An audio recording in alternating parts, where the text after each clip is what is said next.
The last assessment was on 12. As we started our journey, we were requested that we needed a commitment.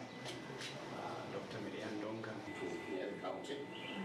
I'm sure that the county was according to what? In case the risk. The commitment. Then the other bit that we of course, and it's up to the Kenyans to decide how they want this funding and how it needs to be implemented. Those are discussions that we have to have with the government, but the matter is for the courts at the moment. We have a lot of work to do in the implementation. We can still have those conversations, and we'll continue to have those conversations, of course respecting any decisions that come out of the courts. So coming to Nyeri is a chance for us to really learn how we can take things that were done here and scale it up. So I'm really looking forward to seeing how we're able to do that.